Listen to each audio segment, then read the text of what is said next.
Boa noite, professor. Eu sou o Luiz Felipe Kozak, sou estudante da primeira fase do curso de Ciências Econômicas da Universidade Federal da Fronteira Sul. Hoje eu vou apresentar meu trabalho, a segunda avaliação que o senhor pediu. Vou falar um pouco sobre o que foi comentado nas aulas até o momento agora da avaliação. Começando pelas sociedades antigas, foi comentado que naquele tempo já havia as divisões dos bens, as divisões dos produtos. E foi nessa época que foi começado a desenvolver as primeiras formas de trabalho, as atividades comerciais. Então foi nessa época que o povo já começou a praticar uma economia primitiva, vamos dizer assim, né? Foi o início da economia no nosso mundo.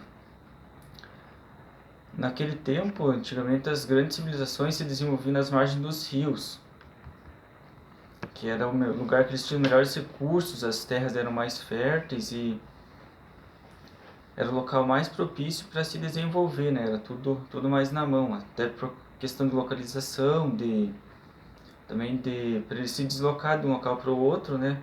O rio era o principal acesso.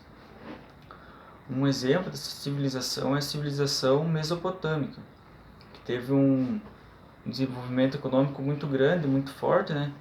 E foi um sistema de administração muito complexo, foi um dos melhores sistemas de administração daquele tempo, daqueles povos. Então, foi um exemplo sim que ficou muito forte, muito marcado, né? Foi a civilização mesopotâmica.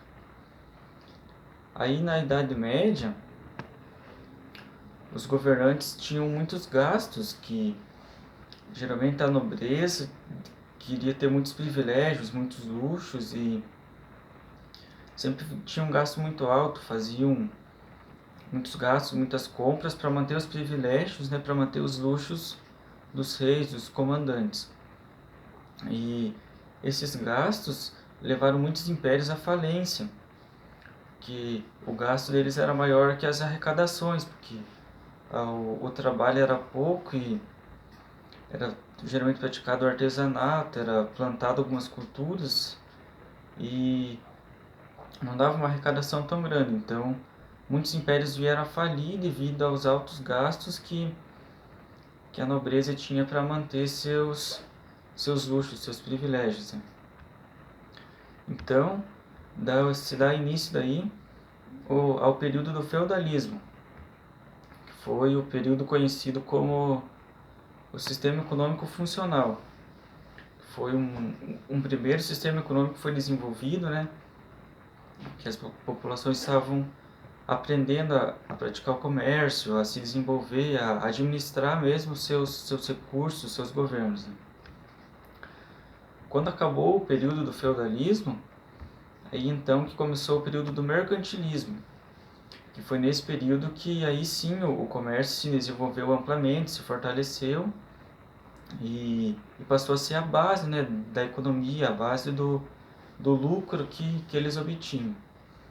Então esse período foi muito importante, foi nesse período que as técnicas se desenvolveram, as técnicas de trabalho, de produção e principalmente as atividades comerciais. Então o sistema econômico melhorava cada vez mais. Nesse mesmo período, começaram a surgir as ideias de intervenção estatal na economia. Então, muitos pediam que o Estado ajudasse, o Estado intervisse, injetasse recursos, né, e assim ajudasse a economia daquele tempo. Então, para que isso acontecesse, eles também começaram a formular teorias, a formular ideias que explicassem a economia, explicassem o desenvolvimento da economia e o que acontecia, né? Por que um império falia, por que um império estava rico, o outro estava pobre, qual que era o jeito, né? A maneira que eles estavam administrando, estavam cuidando para que acontecesse essas coisas, né?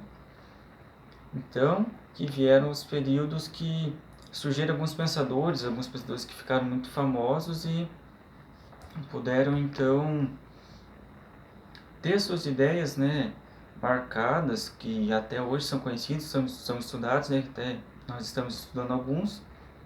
Então, nesse período, muitos pensadores se destacaram com suas ideias, com seu jeito de pensar e com suas teorias.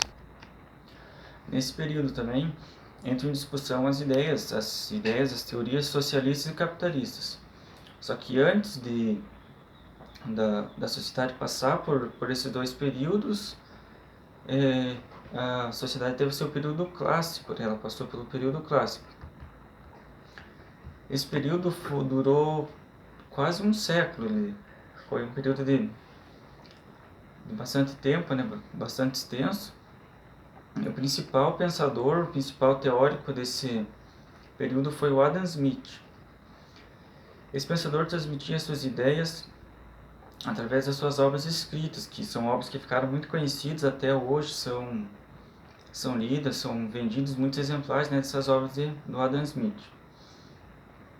Nesse período clássico, estava vigorando a primeira Revolução Industrial.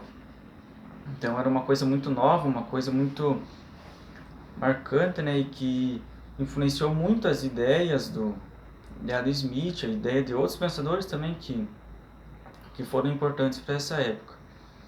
Então a Revolução Industrial foi mesmo uma revolução, veio para mudar o comércio, para mudar a produção e alavancar cada vez mais a economia, fazer com que a economia se fortalecesse cada vez mais e melhorasse cada vez mais, né?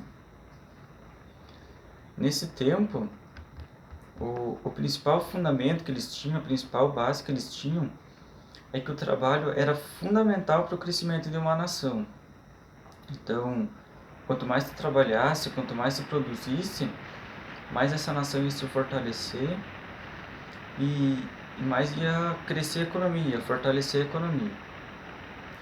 Claro que eles não tinham muito pensamento de inflação, de falta de demanda, de superprodução, né, e falta de consumidores, mas o principal, né, aspecto deles era esse, que o trabalho era fundamental. Quanto mais trabalho, mais produção, mais forte seria a economia, seria esse setor.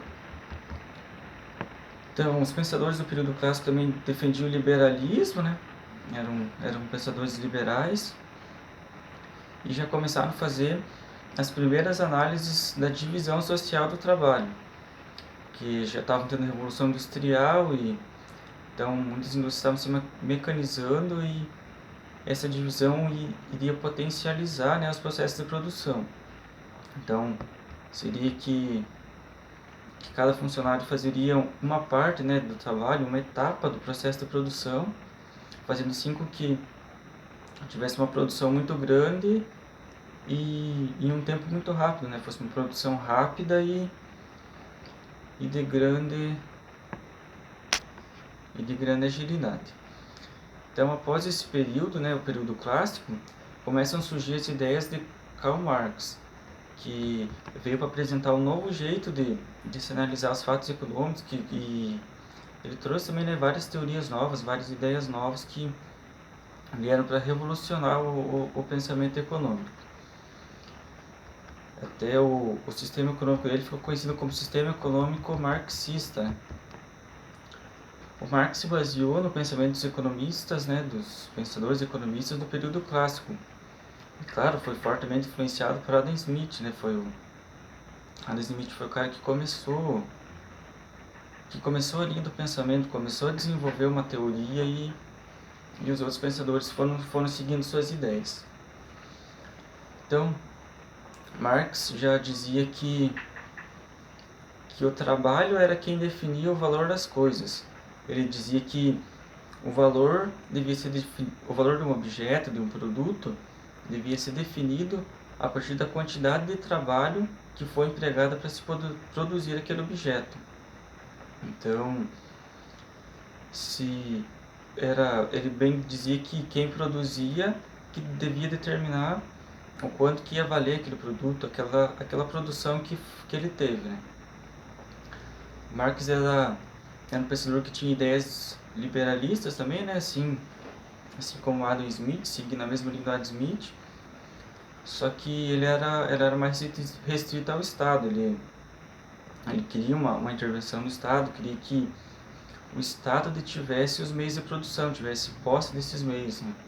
Podendo sim ter o melhor controle da economia, podendo controlar mais os gastos, a produção e a demanda também da população. O Marx foi o pensador que trouxe o conceito da mais-valia. A mais-valia é a diferença do valor que um operário produziu e o seu salário, né? Então, essa diferença aí que o funcionário produz é lucro do empregador. Então, o que o funcionário produz para fortalecer, para enriquecer mais o empregador, o dono da indústria, o proprietário, né? Então ele defendeu fortemente esse conceito e muitos outros pensadores também defenderam esse conceito, fizeram análise sobre esse conceito, que é o conceito da mais-valia. Marx também dizia que os meios de produção eram os meios que produziam a riqueza. Então, a distribuição dessa riqueza é que determinava a formação das classes sociais. Então, se fosse uma distribuição igualitária, uma distribuição que beneficiasse muita gente, as classes sociais iam ser boas, todos iam estar numa classe boa, iam ter ali uma vida boa, né? um modo de vida, um estilo de vida bom. E se essa distribuição fosse feita de uma forma ruim, que geralmente era o caso das indústrias, né? Que os funcionários recebiam baixos salários, muitas vezes as mulheres e as crianças trabalhavam de graça ou recebiam muito menos que os homens, né? Então, esses fatos contribuíam para que as classes sociais ficassem muito baixas, né? Ficassem muito ruins. Então, até tinha muitas pessoas vivendo em condições precárias perto das indústrias, passando por necessidades, às vezes, sem uma água potável, sem um saneamento básico. Tudo isso para enriquecer os donos das indústrias, os donos das fábricas, né? Então, Marx também era muito defensor dos trabalhadores e dos direitos dos trabalhadores, né? Era um cara que prezava pelo trabalho, por quem mantinha mesmo o funcionamento das indústrias. Então, após o período de Marx, surgiu outro pensador que apresentou também uma nova ideia de sistema econômico, um novo pensamento, né? Que foi o Keynes, né? Então, Keynes trouxe suas ideias ali e o seu sistema foi chamado de sistema keynesiano. Keynes já era defensor da atuação por parte do governo para que houvesse um equilíbrio na economia, para que houvesse uma melhor distribuição da produção, da demanda dos consumidores, né? Para que não gerasse uma inflação, para que não houvesse aumentos de inflações muito altos. Então ele defendia a atuação do Estado, a intervenção do Estado na economia. Ele queria que o Estado estivesse ajudando. Keynes também era opositor das ideias liberais, né? Que a economia devia ser regulada somente pelo Estado. Ele defendia que o Estado ajudasse na redução de taxas, que desse investimentos, mas também ele queria que as indústrias por si só se equilibrassem, né? Que tivesse um pequeno auxílio do Estado, mas que também fizessem, né, as indústrias entre si pudessem competir, vamos dizer, né, pudessem se autorregular ali, uma competindo com a outra e reduzindo os preços.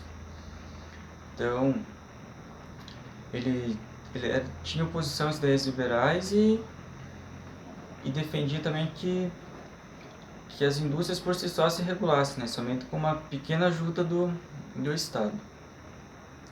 Assim como ele teve influência também de Smith e de Marx, né, ele defendia o pleno emprego, ele defendia o emprego certo, né, com registro, tudo certinho, e ele defendia também uma boa condição de vida para a população, que nem para os trabalhadores das indústrias, né, e tudo mais. Então, ele dizia que essas condições deviam ser garantidas pelo Estado, então o Estado devia estar ajudando também a população a ter uma vida digna, a ter uma vida boa. Ele foi um forte cobrador do Estado, né? Ele sempre esteve marcando o Estado, cobrando do Estado para que ele fizesse o seu papel. Então sempre ele cobrava que não houvesse uma crise de demanda. Então ele sempre queria que o Estado ajudasse a regular a economia para que não houvesse essa crise. Que essa crise geralmente acontece, né, quando são produzidos os bens e os serviços e não tem demanda de consumidores para consumir, né, esse estoque, para consumir os serviços, os produtos. Então ele cobrava sempre que o Estado estivesse ajudando nessa, fazendo uma intervenção, ajudando que não acontecesse isso aí. Então Keynes foi também um defensor dos trabalhadores e um cara que cobrou muito o Estado, um cara que queria que o Estado cumprisse o seu papel dentro de uma economia. Então era esses três principais pensadores que eu queria apresentar. E assim eu encerro meu trabalho então. Obrigado, professor.